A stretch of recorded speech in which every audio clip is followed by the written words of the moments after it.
আজান হইতেছে, মহল্লার মধ্যে আজান হইতেছে, ফজরের নামাজটুকু আদায় করলো। ফজরের নামাজ আদায় কইরা দেখে হাজার হাজার মানুষ লাইন দরিয়া দরিয়া তার বাবার লাশের কাছে আসতেছেন। সুবহানাল্লাহ, আল্লাহু আকবার বলি, আর জোরে বলি আল্লাহু আকবার। হাজার হাজার মানুষ পাহাড়ের গুহায় আসতেছে তার বাবার জানাজার মধ্যে শরীক হওয়ার জন্য।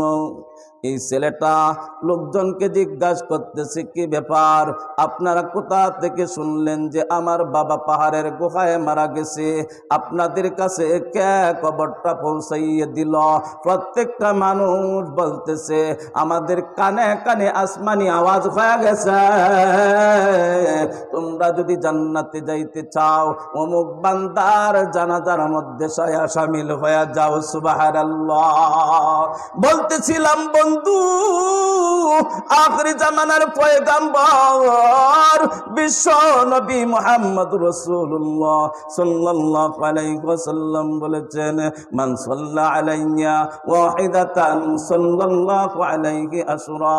যদি তুমি একবার দুরূদ শরীফ তেলাওয়াত করো, আল্লাহ তাআলা তোমার উপরে 10টা রহমত নাজিল করিয়া দিবেন। শুধু তাই নয়, আল্লাহ তাআলা তোমার মান সম্মান ইজ্জত 10 গুণ বাড়াইয়া দিবেন। সুবহানাল্লাহ। এই বান্দা মাত্র দৈনিক 300 বার দুরূদ শরীফ তেলাওয়াত করত।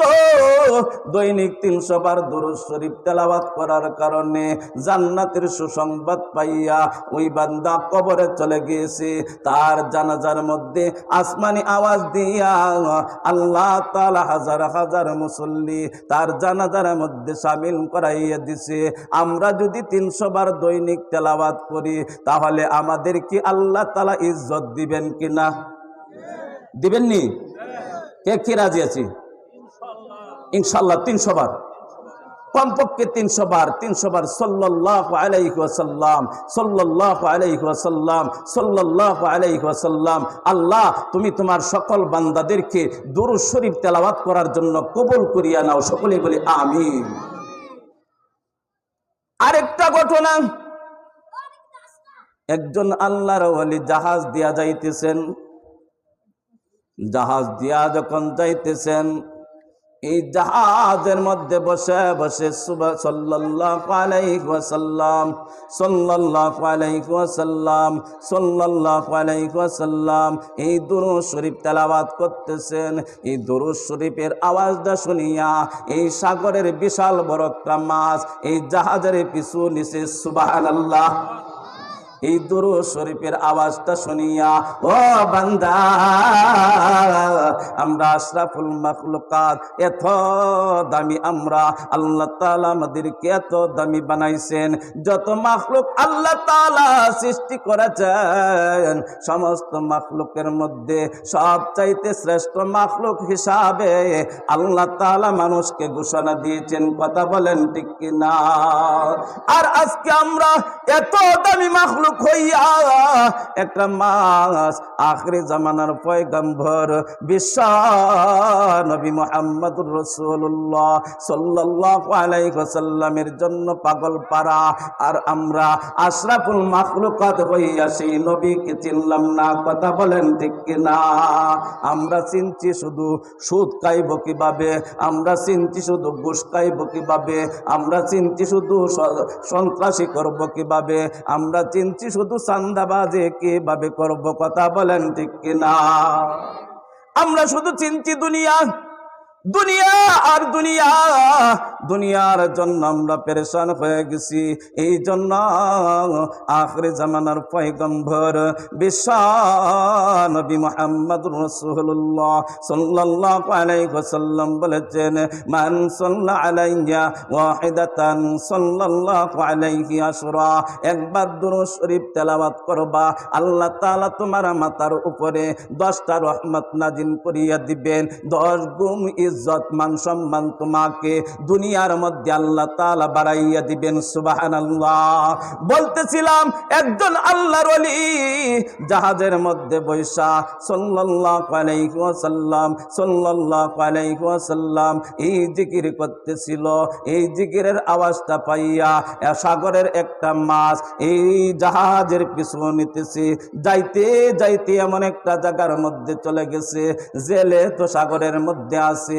এই জেলে দেখিয়া মাছটাকে দেখিয়া সে আফসোস করতেছে, হায় রে, এই মাছটা যদি ধরতে পারতাম আমার জিন্দিগির মোড় ঘুরিয়া যাইত। বিশাল বড় একটা মাছ। এই জেলে জাল মারা শুরু করলো। এই জাহাজের সাইডে যাইয়া ছোট্ট নৌকা দিয়া জাল মারা শুরু করলো। এই জালের মধ্যে মাছটা আটকা পড়ে গেল। এই মাছটা এই জেলে চিন্তা করতেছে মাছ খাওয়া যাবে না, বাজারের মধ্যে নিয়ে বিক্রি করব।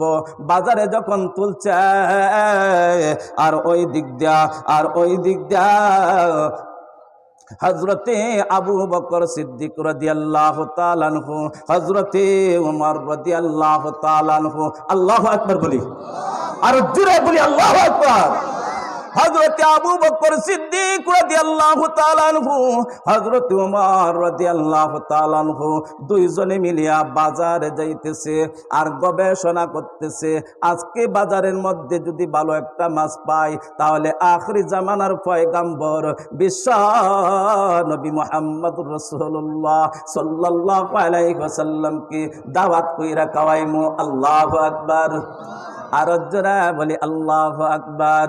হযরতে আবু বকর সিদ্দিক রাদিয়াল্লাহু তাআলা আনহু, হযরতে ওমর রাদিয়াল্লাহু তাআলা আনহু দুইজনে মিলিয়া যখন বাজারে গেলেন, বাজারে যাইয়া দেখে ঘুরতে ঘুরতে বাজারের মধ্যে যাইয়া দেখে বিশাল বড় একটা মাছ এই বাজারের মধ্যে উঠছে। জেলে নিয়া বৈশা রইছে, কেউ কিনে না, কেউ দাম করতেও সাহস পায় না। এত বড় মাছ কিনতে পারবো না, টাকা পয়সা পকেটের মধ্যে নাই। উমর রাদিয়াল্লাহু তাআলা আনহু, হযরতে আবু বকর সিদ্দিক রাদিয়াল্লাহু তাআলা আনহু তারা দুইজনে যাইয়া মাছটাকে ক্রয় করলো। ক্রয় করিয়া তারা বাড়িতে নিয়ে আসলেন। আবু বকর সিদ্দিক রাদিয়াল্লাহু তাআলা আনহু তার বিবি জানকে বললেন, আজকে মাছটা সুন্দর করিয়া কাটো, সুন্দর করিয়া কুটো, সুন্দর করিয়া কুটিয়া সুন্দর করিয়া বাজা করো। আজকে আমরা আখিরি জামানার পয়গম্বর বিশ্ব নবী মুহাম্মদুর রাসূলুল্লাহ সাল্লাল্লাহু আলাইহি ওয়াসাল্লামকে দাওয়াত কইরা আজকে মজা কইরা খাওয়াইমু। আল্লাহু আকবার। হযরতে আবু বকর সিদ্দিক রাদিয়াল্লাহু তাআলা আনহু বিবি সাহকে বইলা উনি ঘর থেকে বাহির হয়ে গেলেন। বাহির হয়ে যাওয়ার পরে বিবি সাহ এই মাছটা সুন্দর করে কাটলেন। বিবি সাহ বড় আনন্দ, আমার ঘরে আজকে পয়গম্বর আসবেন। আল্লাহু আকবার। পয়গম্বরের জন্য যে তারা কত পাগল ছিল, পয়গম্বরকে খাওয়ানোর জন্য তারা পাগল ছিল, পয়গম্বরকে দেখার জন্য একটু পাগল ছিল। এই আখির জামানার পয়গম্বর আমার ঘরে আসবে, এই বিবি সাহ বড় আনন্দের মধ্যে আছে। সুন্দর করে মাছটা কুটলো, বাজা করবে, বড় দামি দামি মশলা দিয়া মাছটারে মাখাইলো। এখন কড়াইয়ের মধ্যে তুলবে, আগুন ধরাইলো। যখন মাছটা কড়াইয়ের মধ্যে দিছে,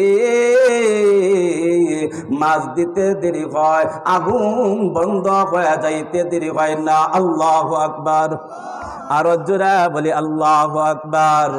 হযরতে আবু বকর সিদ্দিক রাদিয়াল্লাহু তাআলা আনহুর স্ত্রী বারবার আগুন ধরাইতেছে কিন্তু আগুন জ্বলে না, বারবার আগুন ধরাইতেছেন কিন্তু আগুন ধরে না।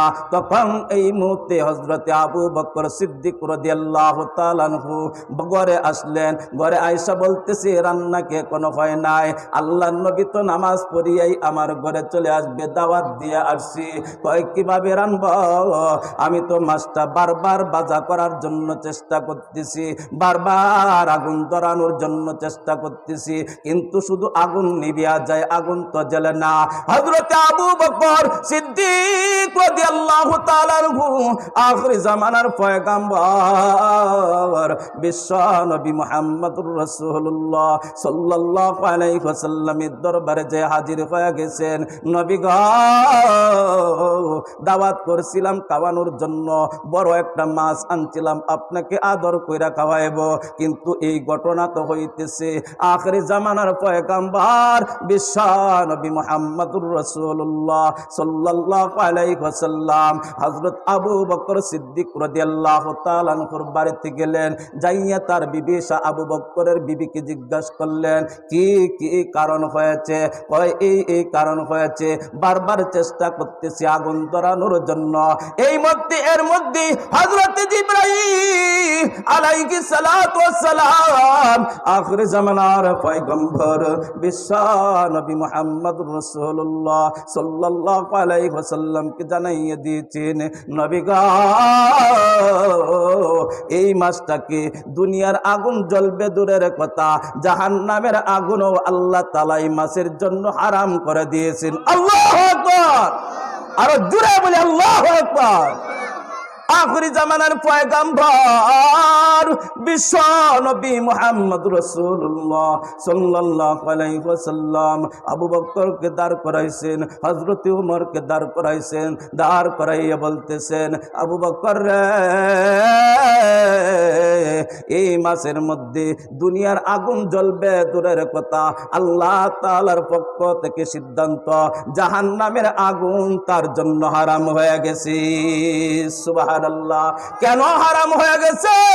আখিরি জামানার পয়গম্বর বিশ্ব নবী মুহাম্মদুর রাসূলুল্লাহ সাল্লাল্লাহু আলাইহি ওয়াসাল্লাম জানাইয়া দিয়েছেন, এই মাসটা যখন সাগরের মধ্যে ছিল, এই সাগরের মধ্যে জাহাজ চলতেছিল, এই জাহাজের মধ্যে একজন দুরূদ শরীফ পড়তেছিল, আর এই মাসটা দুরূদ শরীফ গুলা শুনতেছিল, এই জন্য আল্লাহ তাআলা তার জন্য জাহান্নামের আগুনকে আল্লাহ তাআলা হারাম করে দিয়েছেন। বন্ধুগণ, দুরূদ শরীফ শুনলেই যদি জাহান্নাম হারাম হয়ে যায়, তাহলে দুরূদ শরীফ পড়লে জাহান্নাম হারাম হবে কিনা? আজান হয়ে গেছে। আমাদের সকলকে বেশি বেশি দুরূদ শরীফ পড়ার তৌফিক দান করুক। আমরা সকলেই বলি আমিন। ওয়া আখিরু দাওয়ানা আনিল হামদুলিল্লাহি রাব্বিল আলামিন। যা কিছু কথা অল্প সময়ের মধ্যে বললাম, আমাদের সকলকে আমল করার তৌফিক দান করুক। সকলেই বলি আমিন। ওয়া আখিরু দাওয়ানা আনিল হামদুলিল্লাহি রাব্বিল আলামিন। আসসালামু আলাইকুম ওয়া রাহমাতুল্লাহি ওয়া বারাকাতুহু। সম্মানিত মুহতারাম হাজিরিন, মাহফিলে জামাত হবে, আমরা সকলে উজু করে মাহফিলে চলে আসি।